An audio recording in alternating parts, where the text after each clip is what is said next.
Hey guys, I'm Eric, and we're back finally after that long hiatus to Retro Gaming Nerds.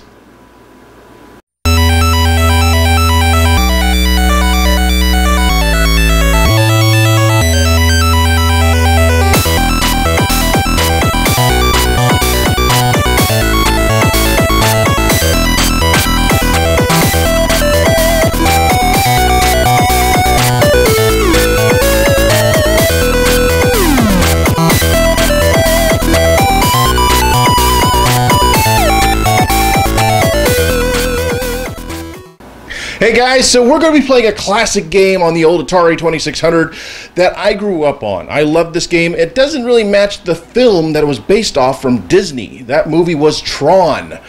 This game is amazingly fun, it's simple, and it's really straightforward in what you're having to do.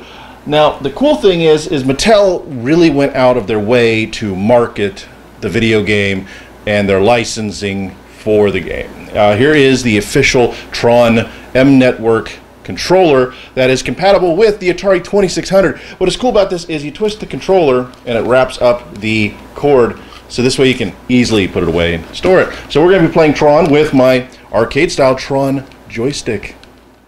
Alright guys, so we're going to play Tron now, like I said earlier, with my handy dandy Mattel Tron M Network joystick. So here we go, trying to collect these little bits and pieces that are floating above me for points. Luckily you can drop down from the platforms when something like that comes along and you're stuck having to get away from them. But you want to get to these little spots to get you up.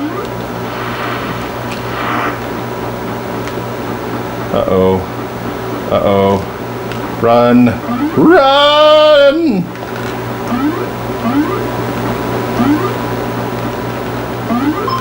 Yeah, that's not cool. I just kind of screwed up. Damn it. So yeah, you can screw up a little bit. A little bit of strategy in there. Not a lot, but just enough to keep it interesting. There we go. Now we can move on to the next level. Now this game was a favorite of mine back when I was a kid. It was pretty simple, and I was able to get the score racked up pretty high.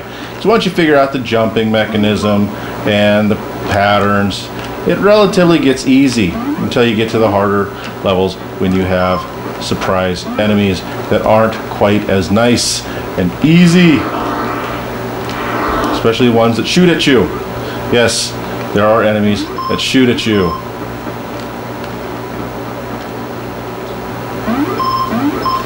Oh, and I did not drop or get out of the way in time. Brilliant. I know. Now, if you notice, I'm going back and forth between the platforms is because you have to. Once you use a platform on one side at any given time, you are stuck having to use the other one, meaning, you know, if you screw up, it's going to be quite fun. All right, we got a 2-for-1 sale right there. Gonna have to drop down because those guys came up. Got a tank coming.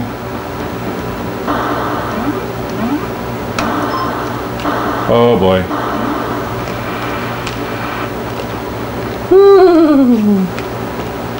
Now he's gonna just shoot all he wants and not do a thing to me. Yeah. Let's see if we can get this little swirly thingy taken care of. And no, because I screwed up. God, man. Oh yeah, I really screwed up there. Yeah.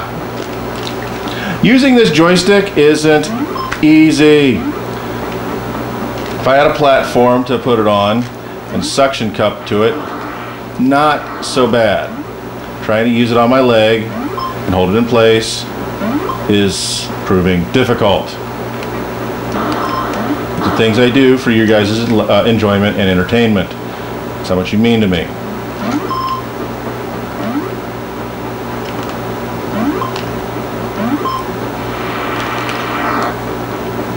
Okay. That's one of the nice things too, is you can continue on from anywhere if you have to pass up something to go and continue the game. That's pretty much what I just did. It makes sense.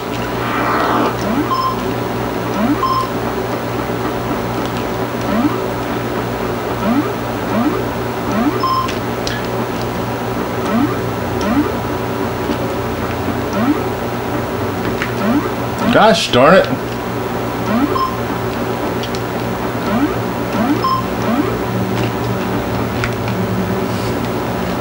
Alright, so bad guys are getting a little more speedier and annoying. Luckily, got past there.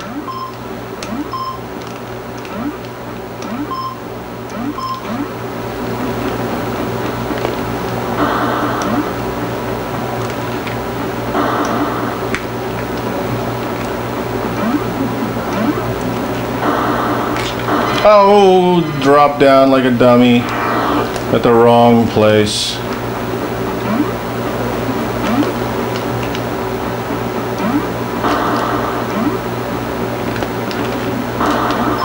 There, we finally got that one.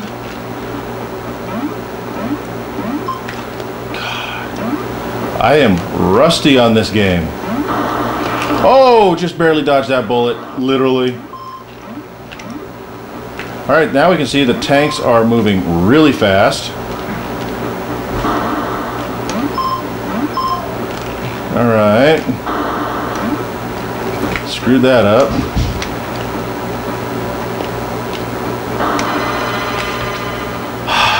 Oh, hey, we still got another life. That's always a good sign.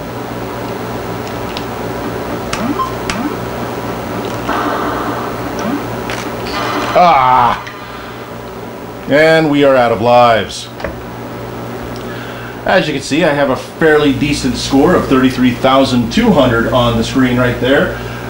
That is the Adventures of Tron. Alright guys, so that was the Adventures of Tron by M Networks for the Atari 2600. Yes, this game did appear on the Intellivision back in the day as well. However, I do not have that because it's not available on the Intellivision Flashback. However, it was released later on in re-release as a different title. I do not remember the title right now. Look it up. A little trivia for you. The game is simple. The Intellivision version is similar. A little bit better graphics, obviously, so on and so forth. The Atari version, it has familiar elements from the film, like the tanks and the big old upside down U-shaped things. Oh my god, I cannot remember the name of them. It's been a while. Can you blame me? I didn't do my research before this episode.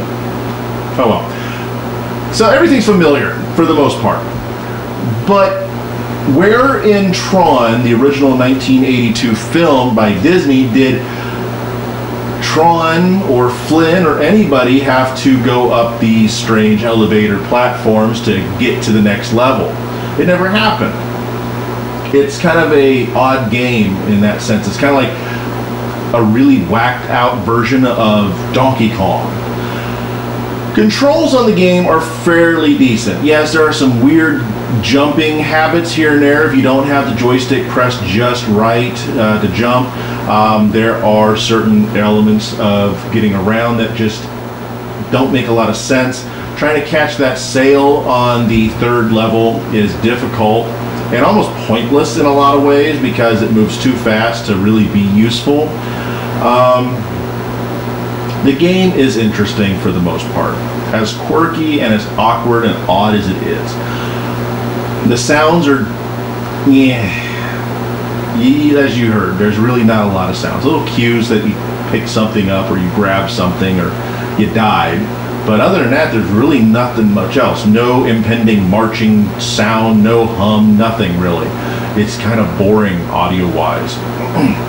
The graphics are decent. You got the traditional M Networks and television guy. This time he's decked out to be Tron, even though he's all the wrong colors.